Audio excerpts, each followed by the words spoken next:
해서 이제 다 마쳤고, 지난 시간에 바울 사도를 통해서 이제 다 마쳤고, 오늘부터는 이제 출애굽기를 시작하려고 합니다. 출애굽하면은 벌써 애굽과 그리고 광야, 시내산 요 세 가지 세 지역을 생각하면 돼. 애굽 1장에서부터 우리 12장까지 주로 애굽에 대한 얘기고, 13장부터 시작해서 18장까지 주로 광야, 그리고 19장부터 마지막 40장까지 시내산, 이렇게 알면 되겠어요. 여기 보면 이제 애굽에 이스라엘 혈족이 70인이었다. 그 5절에 보면 야곱의 어려서 나온 사람이 모두 70인이요 요셉은 애굽에 있었다. 70이라고 그랬어요. 그리고 그 시대 사람은 이제 다 죽고 이스라엘 자손은 번성해서 강대했다 그랬습니다. 그런데 여기 보면은 야곱의 허리에서 나온 사람이 70이라고 그랬는데 사도행전 7장 14절에 보면 75인으로 돼 있어요. 친족이 75이다. 이건 어떻게 해서 이렇게 되는가? 바로 앞에서 창세기 46장이죠. 46장. 한번 보세요. 그래서 창세기 46장 26절에 보면 야곱과 함께 애굽에 들어간 자는 야곱의 며느리들 외에 66명이라고 그랬어요. 다 야곱의 몸에서 태어난 자. 그러니까 야곱과 함께 애굽에 들어간 자는 야곱의 며느리 외에 66명이라고 그랬습니다. 다 야곱의 몸에서 태어난 자가 66명이. 그러면 여기에 66명에다가 야곱을 넣으면은 67명이 되죠. 그리고 애굽에서 요셉, 그리고 요셉이 낳은 두 아들, 그래서 70명이 되는 거예요. 70명이. 그러면 그 사도행전 7장 14절에 나오는 거기에 75명은 뭔가 이렇게 돼 있어요. 사도행전 7장 14절에 보면 야곱과 온 친척이 75명이다 이렇게 돼 있어요. 야곱을 빼고 친척이 75명이다. 그거를 요셉이 초청했다는 거예요. 그러니까 요셉은 들어가지 않겠죠? 그러면 우리가 생각할 때 어떻게 됩니까? 12명의 며느리가 원래 있어야 되죠. 그러니까 야곱은 뺍니다. 요셉은 뺍니다. 그럼 원래 66명에 12를 더해 보세요. 몇 명이에요? 이거 쉬운 거 틀리네. 78명이지 뭐예요. 66 더하기 12, 78인데 그 중에 이제 요셉은 빼야 되죠. 요셉은 지금 이쪽에서 청한 입장이니까 지금 데려온 사람이 야곱과 75인이거든요. 그러니까 요셉의 부인은 빠진단 말이에요. 그러면 원래는 12명 더하니까 78인데 요셉 부인이 빠지니까 77명이 돼야 되죠. 그리고 누가 빠집니까? 유다가 빠져. 유다가 부인이 죽었어요. 여러분 그 창세기에서 공부했죠? 그러니까 76명이 되는 거예요. 그리고 한 명 더 우리 그 시므온, 창세기 46장 10절에 보면 시므온의 경우는 그의 아내가 가나안인이었다 이렇게 돼 있어요. 그래서 우리가 볼 때 그래서 75인다 이렇게 보면 되는 겁니다. 한번 뭐 들어두세요. 이걸 계산하기 복잡하게 그러지 말고 그렇다 이렇게 알면 되겠어요. 그런데 어쨌든 이들이 왔는데 바로가 이스라엘을 학대합니다. 노예로 부려먹는 거는 족한데 그걸 갖다가 더 자꾸 번성하니까 노예로 부려먹는 것도 사실 마땅치 않은데 죽이려고 그래. 그래서 그 산파에게 명령하기를 15절에 보니까 또 16절에 만약에 아들이거든 가서 아들이거든 죽이고 딸이거든 살려줘라. 굉장히 잔인하죠. 잔인해. 그런데 산파들이 이 말을 듣습니까? 안 듣죠. 그들은 하나님을 두려워해요. 하나님 백성을 죽일 수 없어요. 그래서 하나님을 두려워하기 때문에 17절 애굽 왕의 명령을 어기고 남자아기를 살렸다고 그렇게 얘기하고 있습니다. 하나님 대 왕, 누구를 섬길 것인가? 하나님께 순종했다는 거예요. 목숨을 건 것이죠. 그래서 그들이 19절에 보면 바로한테는 뭐라고 그랬냐면 우리가 가기 전에 해산했다 이렇게 얘기하는 거예요. 또 이러한 산파에게 20절 하나님께서 은혜를 베푸셨다. 그럼 우리는 여기서 그러면 선의의 거짓말은 되는가? 이 구절 가지고 선의의 거짓말 얘기를 할 수 있어요. 물론 실제로 왕의 실제 갔는데 벌써 아기를 낳는 수가 있는지 몰랐어요. 그런 케이스만 얘기했다. 이렇게 뭐 우리가 좀 둘러댈 수 있지만 흐름상은 이들이 말 안 들은 거예요. 그래서 근데 이 본문에서의 선의의 거짓말 이걸 합리화시키는 것은 무리인 것 같습니다. 지금 여기서는 목숨이 오가는 상황, 이 자식들을 막 남자애들을 죽여야 되는, 하나님의 백성들을 죽여야 되는 것을 이들이 순종하지 않았고, 이것이 지금 요 케이스와 그다음에 어느 한 번 더 있는 라합의 경우, 기생 라합이 이스라엘 정탐꾼을 숨겨놨단 말이에요. 그럼 우리가 진실해야 되면 어떡합니까? 어디다 있느냐 그럴 때 오세요. 내가 숨겨놨으니까. 그래서 가가지고 뚜껑 다 열고서 여기다 숨겨놨습니다. 그럼 죽는 거죠, 정탐꾼들. 과연 그거 성경에서 우리가 진실을 얘기하라는 게 이제 그런 의미인가? 그건 아니라고 봐야 돼요, 우리가. 성경은 우리 전체적으로 그런 사건을 자꾸 그걸 어떻게 참 찾아내고 그걸 주로 외우면서 자기가 선의의 거짓말을 하는 그 합당한 근거로 사용하는 거, 이건 옳지 않습니다. 지금 성경 전체적으로 불의가 없으신 하나님, 진리 하나님, 그리고 우리에게 거짓말하지 말라고, 그렇게 거짓 증거하지 말라고 그렇게 성경에서 가르치는데 하필 그 구절 하나 그렇게 외워가지고 그런 건 이제 목숨이 왔다 갔다 하면 하나님 나라를 방해하는 거에 대해서 맞서 싸우는 걸 가지고 선의의 거짓말이다 이렇게 하면 곤란하죠. 여러분, 우리의 선의의 거짓말이라는 것은 우리 그리스도인에게는 있을 수 없습니다. 한번 우리가 허락되면 그 다음부터는 우리 죄성을 가진, 우리 연약한 본성을 가진 우리는 매사에 그 경계를 뛰어넘게 되는 거예요. 점차 진리와 거짓 사이의 경계가 모호해지는 것입니다. 그리고 다 자기 편에서 보면 다 선이죠, 뭐. 그럼 우리 그냥 거짓말해도 돼, 사실은 다 선이니까. 그리고 우리 본문에는 안 나오지만요, 우리 주위에 보면 거짓말하는 사람이 있어요. 이상하게 거짓말을 하는 사람이 있어요. 그 사람 보니까 어떻게 됐냐면 거짓말을 처음에 조금씩 하야 되는데 이게 굳어졌어요. 그러니까 양심이 쉽게 해서 100이라고 합시다. 100인데 거짓말 한 번 할 때마다 하나씩 없어져. 나중에 양심이 없어진 거예요. 한 둘쯤 남았는지 셋쯤 남았는지. 그래서 거짓말을 해놓고도 그 팩트는 자기가 인정하면서도 마음엔 전혀 거짓말 한 것 같지를 않아요. 그냥 자기도 속아. 그래서 우리 성경에 보면 속기도 하고 속이기도 한다고 그랬죠. 말세 때. 경계가 무너지니까. 그래서 거짓말이 아주 안 좋은 거예요. 여러분들이 그래서 무슨 아주 큰 거짓말이 아니더라도 사실이 아닌 거는 얘기하지 않는 습관을 들이세요.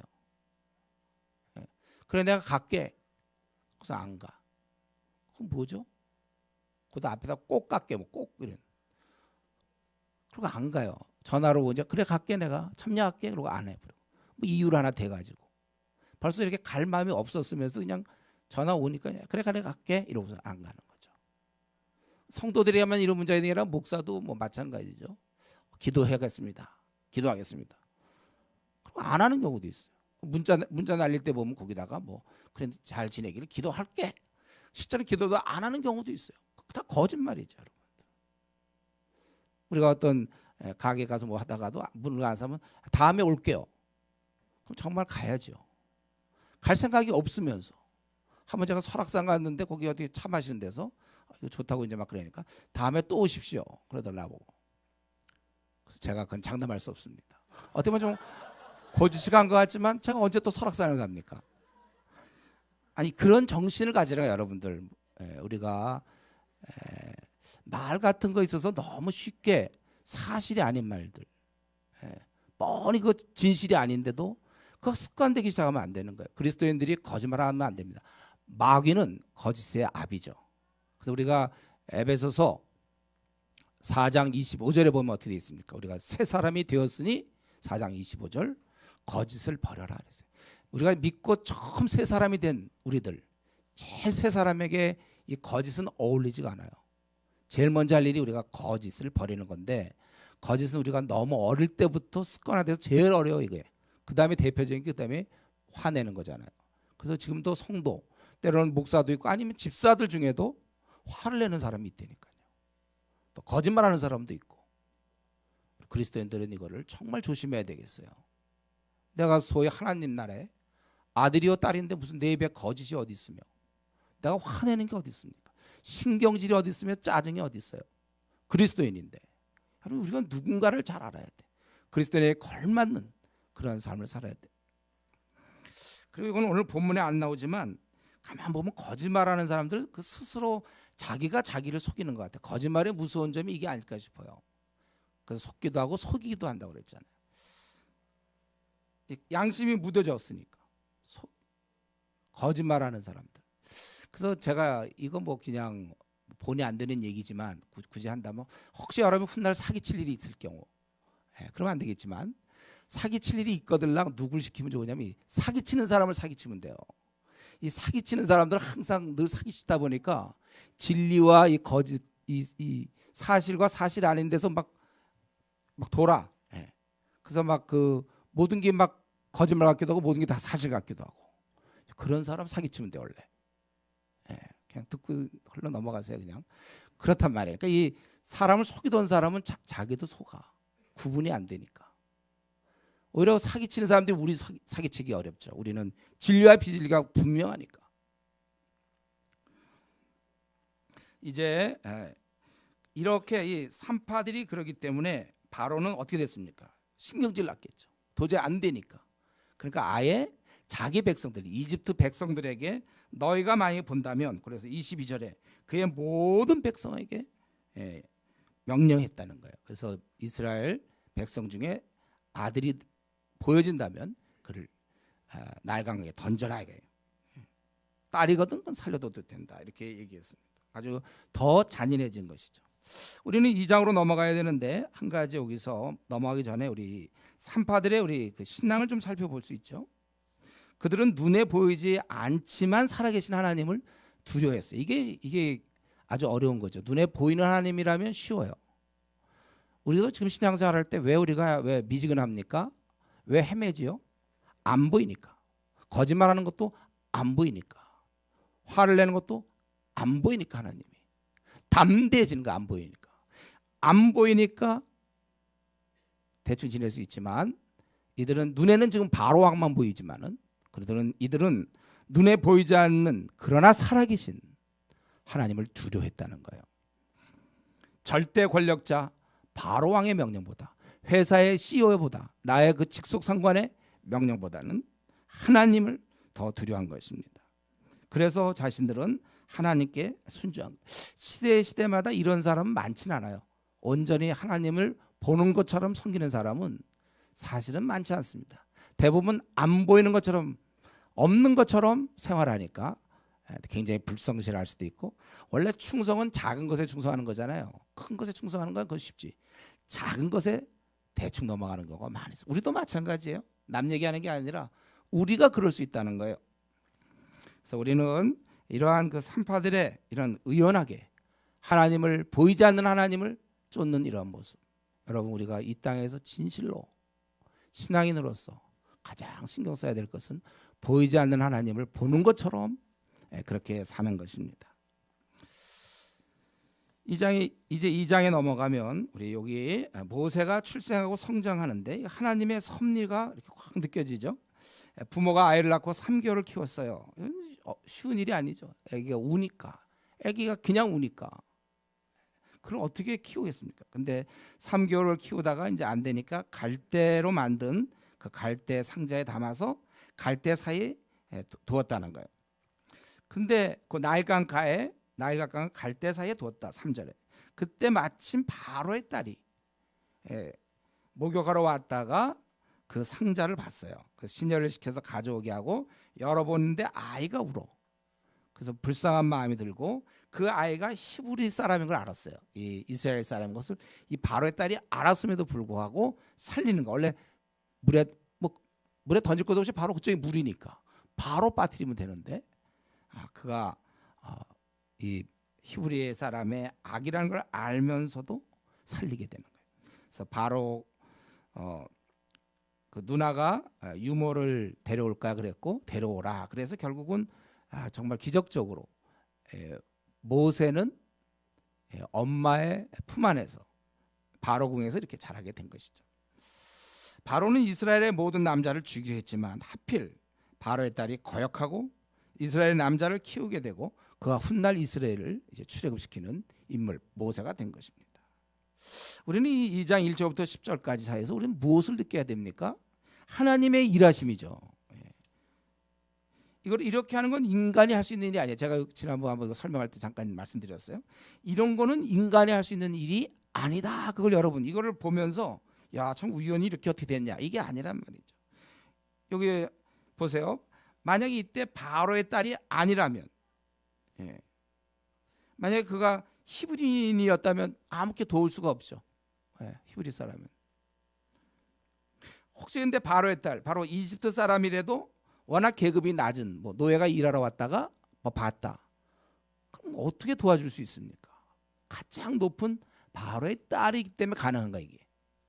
그리고 혹시 바로의 딸이 목욕하러 나오지 않았다면, 예를 들면 바로의 딸이 뭐 일주일에 한 번 나오든지 2주에 한 번 목욕하러 나오는데 만약에 그때가 이제 아직도 목욕하러 나올 날이 어저께 목욕했기 때문에 그럼 앞으로 일주일 뒤에 나오면 애기 죽지 않습니까? 그 사이에 하루 이틀 지나서 못 먹고 죽을 텐데. 제가 느낌이 그거예요. 아기를 갈대상자에서 갈대사에 놨는데 잠시 뒤에 이제 바로의 딸이 나오는. 예. 목욕하기 싫어하는 만약에 딸이었다면 어떡할 뻔했습니까? 그래도 어떻게 나와서 그래. 목욕하러 나왔으면 뭐 목욕이나 하지. 예. 그래서 어떻게 목욕하다가 미처 못 볼 수도 있어. 갈대 사이에 갈대 상자니까 이렇게 눈에 잘 안 띌 수도 있는데 어떻게 목욕하다 와서 그걸 왜 봤는지 모르겠어요. 그걸 보고 있지 않았습니까? 그리고 보고서는 저기 무슨 상자 같은 게 있구나 하고 그냥 넘어갈 수도 있었겠죠. 근데 시녀를 보고 시녀를 시켜서 가져오라 그랬단 말이에요. 그래서 이제 가져왔어요. 근데 뚜껑을 딱 열었더니 애가 있어요. 지금 이제 애 딸 죽인다는 거 알아요. 그러면 바로 죽일 수도 있었죠. 근데 뚜껑을 열었을 때 불쌍한 마음이 들었단 말이에요. 이것도 참 불쌍한 마음이 들었어요. 그리고 그가 만약에 그럼에도 불쌍한 마음이 들어도 바로의 명을 생각하면 그걸 만약에 두려워했다면 이 아기를 살릴 수 없죠. 또 이때 누이가 와갖고 누이가 따라가서 그 장면을 지켜보지 않고 그냥 갈대상자 놓고 끝냈으면 결국 이런 일은 없는데 그걸 보고 있었다는 거예요. 누이가. 그리고 어떻게 용감하게 가가지고 어떻게 될지도 모르는데 유모를 구할 수 있냐 이렇게 담대하게 얘기를 했고 그럴 때 바로의 딸이 싫어요. 이랬으면 끝나는 거죠. 근데 데려와서 키우게 하라. 그래서 오히려 아기를 데려다가 젖을 먹였고 싹을 내가 주겠다. 오히려 돈까지 준다는 거예요. 자식 키우면서 돈까지 받게 생겼어요. 여러분 이 모두가 모든 게 지금 제가 한 10가지 정도 얘기했는데 이게 다 맞아 들어야만 모세가 사는 거예요. 인간이 아무리 머리 쓰고 계획 세워도 하나님이 도와주지 않으면 절대로 안 됩니다. 여러분 그걸 아셔야 돼요. 하나님은 살아계신 분이지 어디 할아버지 나이 다 들어갖고 저 하늘에 모셔놓은 사람이 아니고 살아 움직이는 전능하고 권능이 많으신 능력자 바로 그 절대자 그 하나님이십니다. 그래서 오늘 2장 1절부터 10절까지 야 모세가 살아났네 이걸 얘기하려고 일이 아니라 하나님은 이런 분이십니다. 하나님께서 인간의 삶을 주장해 여러분의 지금까지 삶 다 주장하시는 겁니다. 하나님이 하시는 일은 인간이 절대로 막을 수 없어요. 인간은 하나님 앞에서 무기력합니다. 대항해도 안 돼요. 무기력한 거예요. 여러분 이런 면에서 우리가 알아야 될 것은 이런 하나님이기 때문에 우리가 살다 보면 절망적일 때가 있죠. 아무런 소망이 없을 때가 있어요. 희망이 없는 그런 상황이라 할지라도 하나님이 만약에 원하신다면 그때 일은 이루어진다는 거예요. 그래서 우리 성도에게 절망스러운 일들은 많이 있지만 결코 절망은 없다는 것. 이런 하나님을 생각하면서 나는 지금 현재 어떤 문제로 인해서 답답해하고 힘들어합니까? 무엇 때문에 그렇게 속상해하고 어떤 해결의 실마리도 보이지 않고 그냥 갑갑하기만 합니까? 답답해하고. 여러분 이럴 때 하나님께 도와달라고 요청하세요. 너희가 얻지 못하면 구하지 않기 때문이다. 구하여도 받지 못하면 정욕대로 쓰려고 잘못 구하기 때문에 그랬어요. 원래 우리가 하나님 뜻 안에서 하나님 기뻐하시는 걸 구할 때 하나님께서 들어주시는 거예요. 도와달라고 요청하십시오. 기도로 나가세요. 하나님께는 안 되는 것이 없습니다. 하나님께는 불가능한 일이 오히려 있는 것이 불가능하죠. 하나님한테는 그런 거 없어요. 여러분 오직 하나님만 바라보고 현재 나름대로 이런저런 속상한 문제, 답답한 문제, 참 내 마음이 아픈 문제 있습니까? 하나님만 의지하세요. 이것이 우리의 살 길인 것입니다. 자, 우리가 이런 하나님의 은혜 속에서 모세는 이제 태어났고 자랐고, 그러고 나서 그가 나중에 보면 이제 40살쯤 된 거죠. 그러고 나서 모세가 이스라엘을 구원하려고 11절에 보면 장성한 후에 이제 나가 본 거예요. 근데 형제들이 애굽 사람이 히브리 사람을 자기 동족을 치는 것을 봤어요. 그래서 그 애굽인을 쳐 죽였습니다. 12절에. 그리고 모래속에 감췄는데 다음날 가보니까 또 히브리 사람들이 싸워요. 그래서 너희들 왜 그러냐? 그랬더니 네가 뭔데 우리한테 그러냐? 지난번 어제 애굽 사람 죽인 것처럼 또 우리를 뭐 하려고 그러냐? 이게 탄로가 난 거예요. 그래서 그가 바로의 낯을 피해서 미디안 땅으로 15절에 도망갔다. 우리는 모세는 민족을 구할 마음이 갖고 있었던 것 같아요. 사도행전 7장 25절에도 자기의 손을 통하여 구원해 주실 것이라고 생각했다고 그랬어요. 자기 출생이 특이하고 현재 자신의 위치가 특별하지 않습니까? 사도행전 7장 22절에 보면 모든 학문을 다 배워 말과 행하는 일이 능하더라 이렇게 돼 있어요. 모세는 자라면서 많은 생각을 해봤을 거예요. 자기 동족에 대한 이게 어떻게 된 건가. 누가 보더라도 민족 구원에 가장 가능성 있는 인물이었을 것입니다. 그런데 여기서 그는 그러한 가능성은 있었지만 실제는 방법이 없었어요. 모세가 갖고 있는 방법이 뭡니까? 제가 뭐 군대 통속권을 갖고 있습니까? 그래서 막 반역을 일으켜서 뭐 바로를 죽이는 겁니까? 어떻게 할 겁니까? 아니면 이스라엘을 무장시키고 군대 조직을 만드는 겁니까? 그것도 아니에요. 기껏 그가 한 일은 애굽 사람 1명 죽였고 그것도 탄로날 만큼 어설프게 일을 처리했던 거 그것입니다. 마음은 있지만 별 대안이 없어요. 뭐 이스라엘의 구원은 둘째치고 먼저 자기 구원부터 지금 더 급한 바쁜 판이었죠. 이스라엘을 뭐 설득하고 조직화하고 군대를 만들고 그런 상황이 아니에요. 도망가기에 바쁜 것이었습니다.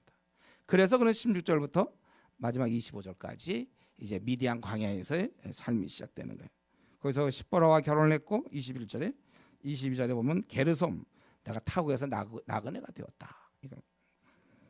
그리고 이제 그가 거기서 사도행전 7장 30절 보면 40년을 거기 있었다 이것입니다. 우리는 생각하기에 모세가 광야에 있으면서 아마 자신을 많이 생각했을걸요. 자기 했던 일 얼마나 무모한 한심한 일인가. 자기가 뭔가 해보려고 했지만 결국 애굽 사람 1명 죽인 거고 그것도 탄로날 정도로 그렇게 엉성하게 몰래 한 것도 발각되고 말이죠. 이것이 독립운동입니까? 자기가 생각해 볼 때. 원래 시작은 이렇게 조금씩 하는 건가요? 1명부터 죽이는 건가? 근데 왜 지금은 이렇게 도망 나와서 양들을 돌보고 있는 거죠? 꿩 대신 닭이라고? 그러면 이스라엘 민족은 내가 못 돌보지만 양들은 돌본다? 원래 모세가 우리가 알아야 될 것은 그 당시에 할 수 있었던 이스라엘 구원 방법은 지금 그 23절부터 25절에 나온 것처럼 하나님께 탄식하고 부르짖는 거였어요. 모세도 그 일을 했어야지. 자기가 뭐 좀 그래도 배웠다고 그에게는 학벌이 있지 않았습니까? 그 당시로 지위가 있었겠죠. 바로 왕궁에서 건강이 있었고 열정이 있었을 거예요. 자신감 그런 것 있었지만 사실은 자기가 그만큼 된 것도 하나님의 특별한 은혜로 여기까지 온 것이지 자기 힘으로 뭘 할 수 있던 것이 아니었어요. 그러니까 그는 하나님의 은혜로 얻은 것 때문에 자기가 뭔가를 할 수 있다고 생각한 거죠. 얻었기 때문에. 이것이 착각이었습니다. 여러분, 저와 여러분은 애당초 처음서부터 우리 태어날 때부터 끝까지 하나님의 은혜로 사는 것이지 하나님께서 우리에게 은혜를 주신 것을 얻은 다음에 그것을 믿고 하나님을 멀리하면 안 된단 말이에요. 끝까지 가야 돼. 우리는요. 고3 때 붙여주시면 하고 대학 들어가자마자 놀기 시작하는 거예요. 교회도 잘 안 나오고 이런 자세는 아니죠.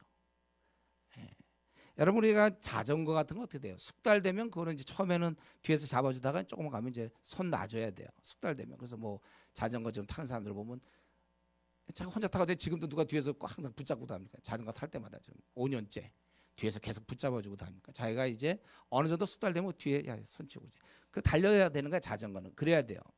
그러나 예를 들면 번지 점프 같은 거 아무리 숙달되고 멋있게 날고 말이죠. 아슬아슬하게 그냥 세계 최고로 잘해. 번지 점프 대가야. 휘 떨어지는 것도 멋있고 우아해. 세계 최고야. 그렇기 때문에 야 끊놔. 나 세계 최고야. 빵. 그럼 놓으면 안 돼. 그거는 번지 점프를 하는 날 죽을 때까지 그건 끈을 끊으면 안 되는 겁니다. 이런 거예요. 놓을 게 있고 놓으면 안 될 것이 있단 말이죠. 우리가 하나님의 은혜는 내가 그래도 꽤 얻었기 때문에 직위도 얻고 재물도 얻고 건강 그렇다고 해서 하나님의 은혜를 소홀히 하면 안 되는 것입니다. 마귀가 이것을 자꾸 공격하죠. 네가 잘나지 않았느냐? 뭐 이렇게 하느냐? 너 잘났는데 뭐 이렇게 하나님께 매달려고 하느냐? 그동안 자신이 쌓아놓은 스펙만 해도 대단한데 혹은 사회적인 지위, 실력, 재산이 있으니 하나님이 안 도와줘도 너 될 듯 되겠다 이런 생각을 자꾸 갖게 하고 교만한 마음을 갖게 한단 말이에요. 이게 죄성이에요. 이게 참 이 교만한 마음이 한번 올라가면 내려가기 참 어렵습니다. 제가 이전에 한번 얘기했죠. 그 사람이 의사요, 교수요, 뭐 박사요, 막 이 마음이 이런 게 그 다 하나님이 은혜로 주신 건데도 불구하고 그것을 의지하면 지금 굳이 하나님께 기도할 필요가 없어. 돈이 잔뜩 있는데 뭐 새벽기도 나갈 필요가 뭐 있습니까? 사회에서 잘 나가고 건강한데요. 그러니까 뭐 하나님을 의지할 거리가 없어. 잘 풀려요. 돈도 많고. 그러니까 저한테 와서 그렇게 얘기한 적이 있어요. 제가 저한테 그만 박 목사님, 제가 그만 서울대 의대를 나왔어요. 어쩌다가 서울대 의대 나오는 바람에 낮아질래도 웬만한 사람 만나면 다 한때 자기보다 공부 못한 사람들만 만나. 그리고 교수야, 박사면서 재산이 많아요. 키도 크고 얼굴도 하얘. 아주 난처해. 그 낮아질 수가 없단 말이에요. 그거 다 하나님 주신 건데 그 하나님 주신 것에 포위돼 갖고 낮아지기가 참 어렵다는 거예요. 여러분, 그래도 그분은 그래도 말씀을 깨닫고 자기가 지금 높아져 있다는 걸 알고 낮추려고 노력하는데 이런 것도 없으면 고3 때 열심히 기도해서 대학만 붙여주시면 해놓고 붙어주면 그 다음엔 그 주신 것 가지고 자기가 잘난 듯이 생각한단 말이죠. 취직이 막 100대리다 200대리다 들어가면 내가 잘났구나. 박사학위 받으면 이건 내가 대단한데 알고 보니까 이렇게 되는 거죠. 전문가네 내가 이렇게. 이거 그래서 근데 왜 전문가가 무슨 새벽기도 합니까? 안 해야지. 전문가잖아요 자기는. 그리고 돈도 많이 벌고 그리고 벌써 통장에 액수가 많아요. 기도 안 해도 일용할 양식을 먹을 수가 있어. 멀어지는 것이죠. 여러분 근데 이런 면 우리가 조심해야 돼요. 우리는 하나님이 아무리 많은 걸 주셔도 그곳에 그거 믿고 있으면 안 돼요. 한순간에 걷어가는 거예요. 건강도 뭐 한순간에, 사회적 지위도 한순간에 날아가는 거예요. 재산 아무리 받아도 그냥 한순간에 날라. 제가 아는 어떤 분 돈 진짜 많이 벌었어요. 한순간에 날아가. 한순간에 사기당해서 한순간에 날아가는 그런 거 믿을 거 없습니다. 우리는 이렇게 생각해야 돼요. 정말 내가 단 한순간도 하나님을 내가 멀리 있다가는 내가 정말 망하는 거다. 지금 이만큼 사는 거 하나님 주셨는데 여러분 이런 정신을 가지고 살아야 됩니다. 일이 잘 풀리거나 승진이 잘 되거나 재물이 늘어가도 또 집을 구하고 집값이 올라가도 또 자녀가 잘 되고 건강하고 한다 할지라도 오직 하나님께 언제나 하나님만을 바라보고 의지해야 돼. 그러니까 그 초심을 유지한다는 말 있잖아요. 초심. 여러분 생각하세요. 가장 하나님께 열렬히 매달렸을 때가 언제입니까? 가장 매달렸을 때. 그때가 언제예요? 그 상태로 돌아가란 말이죠. 항상 하나님 앞에. 그게 우리가 사는 길이에요. 지혜고. 자신이 뭔가 할 수 있다고 믿으면 망하는 거. 그래서 그리스도께서 이 땅에 계실 때 나는 포도나무요 너희는 가지니 너희가 나를 떠나서는 아무것도 할 수 없다. 근데 실제는 어떻게 돼요? 왜 아무것도 할 수 없으니까 더 많이 할 수 있지. 교회 다니는 사람보다. 그 시간 더 많은 걸 할 수 있지. 아무것도 할 수 없다는 건 결국 어느 날 인생의 중간에서 딱 합계를 내보면 아무것도 이룬 게 없다는 거예요. 열매가 없다는 거예요. 열매가. 그 말이 아무것도 할 수 없다는 말 같은 말이에요. 우리는 바울 사도처럼 없는 것 같지만 모든 것을 가진 자, 이제 이런 자가 되어야 되죠. 여러분 우리가 뭔가 할 수 있는 것처럼 교만한 마음 품으면 우리는 망하는 것입니다. 이런 면에서 이 모세가 바로궁에 들어간 것이 행운이 아니라 광야로 들어간 것이 행운이에요. 모세궁에 들어가 봐야 그는 건강하고 지위가 높고 학식이 많으며 무슨 일에든지 다 능력 있고 자신만만한 그 모세가 바로궁에 들어간 건 그것이었고, 이제 광야로 들어가면서 그는 이제 시작되는 것입니다. 그동안 바로궁에서 40년 동안 가졌던 교만, 지위, 학술적인 능력, 인정받음, 이 우월적 생각, 거품을 다 뺏어야 되는 거예요. 다 빼야 되는 거예요. 그래서 광야의 생활이 필요했고, 이 광야야말로 모세에게 축복 중에 축복이었어요. 꽉 찬 자에서 비어있는 자로의 변화가 일어난 것입니다. 이것이야말로 그가 민족을 구원할 수 있는 위대한 지도자가 될 수 있는 자질이었어요. 하나님께서 사용할 수 있는 그런 자로 준비되는 시간이었습니다. 무능을 배운 자가 된 거예요. 그래서 유능한 자가 될 수 있었던 것이죠. 바로궁에서 볼 수 있었던 젊고, 보세요, 그 30, 40대 그런 젊고 말이죠, 자신만만하고 패기가 넘치고 윤택한 기름이 번지르한 그 얼굴, 자신감 넘치는 그 얼굴, 그건 다 사라지고 검게 그을린 얼굴, 거친 피부들, 또 뭐 양들이고 무슨 뭐 이런 짐승들 똥 치우고 흙에 뒹굴고 흙 냄새 나는 초라한 모세만 있을 뿐입니다. 바로 이 황금빛 바로의 그 긍휼에 대항하는 것은 이 냄새나는 목자의 지팡이로 되는 것입니다. 근데 우리가 생각할 때 한번 사실 우리 하나님 입장에서 보세요. 모세의 그런 아주 자신만만함, 탁월한 지, 그게 뭐가 그렇게 중요합니까? 하나님 보실 때 다 하나님이 하시면 되는데, 이제 앞으로 파리를 보내고 이제 일을 보내고 무슨 메뚜기도 보내고 그러는데, 그의 모세의 지위가 막 높아. 그리고 멋있게 생겼어. 그게 파리 보내는데 무슨 관계가 있습니까? 말이나 잘 들어야지. 말을 잘 들어야지. 멋있으면 뭐하냐 이거죠. 잘 생겼으며 키가 크고 학문이 있고 말이지. 뭐에 필요해? 그 파리 보내는데. 메뚜기 보낼 건데, 흑암을 깜깜하게 만들 건데. 스스로의 착각. 하나님이 필요한 자는 좀 고분고분한 자. 그러니까 이 까칠한 자들 참 힘들어요, 여러분. 우리 까칠한 사람들 빨리 광야 생활하세요. 그거 빼야지. 그 언제까지 그 까칠해서 그 자기도 힘들고 자기 주위 사람 다 힘들게 하는 게 까칠한 거 아닙니까? 뭐 그냥 우리 그냥 뼈 없는 사람처럼 그냥 이렇게 잘 이렇게 순종 잘하고 이러면 되는 거야. 하나님 필요한 사람은 고분고분한 사람, 순종 잘하는 사람이지. 뭐 그렇게 뭐 난리 법석 떨고 막 그런 사람 아니에요. 이제 모세는 이렇게 순종하는 자로 바뀐 것입니다. 자신을 이제 비로소 내려놓은, 신약으로 따진다면 자기를 십자가에 못 박은 자, 자신이 죽은 자, 만물의 찌꺼기, 덤으로 사는 인생. 그러니까 우리가 이렇게 이제 바뀌고 준비된 것이고, 자신을 십자가에 못 박은 자, 자기가 없는 자, 이런 자가 이제 하나님께서 사용할 수 있는 것입니다. 자, 이제 우리는 한번 우리 자신을 돌아보세요. 우리도 이 광야를 거쳐야 됩니다. 물론 우리 가운데 이미 광야를 거친 사람이 있습니까? 정말 많은 시간 울며 기도하면서 자기의 이러한 이전에 도도하고 까칠하고 높아진 마음들 다, 거품들 다 뺀 사람이 있습니까? 그 사람은 이제 앞으로 남은 생 40년이 될지 30년이 될지 50년이 될지 모르지만 하나님의 일꾼으로 이제 사용되면 되는 거예요. 일꾼 없는 이 시대에 사용되고. 근데 아직도 자기가 뭔가를 할 수 있다는 생각, 교만함, 자신만만함, 이러한 것들을 버리기까지는 우리가, 하나님께서 우리를 사용하지 않아요. 하나님께서 가장 원하는 자는 묵묵히 순종하는 자, 작은 일에 충성하는 자지. 똑똑한 자, 잘난 자, 이게 아니란 말이에요. 이러면서 자신은 좀 어떻습니까? 광야를 통과했습니까? 거쳤습니까? 아니면 지금 혹시 광야를 거치는 중에 있습니까, 현재? 여러분 너무 슬퍼하지 마세요. 광야를 거치는 것에 대해서. 그래야 제대로 되는 거야. 그 까칠함이 어떻게 벗겨지겠습니까? 까칠함이 시간 되면 저절로 없어집니까? 그 도도함이 사람을 힘들게 하는 것이, 그 고집스러움이 그게 저절로 벗겨집니까? 광야가 도와주는 거예요. 나에게 찾아온 고난이, 나의 가난함이, 나의 실패함이 나를 이제 다시금 만들어주는 것입니다.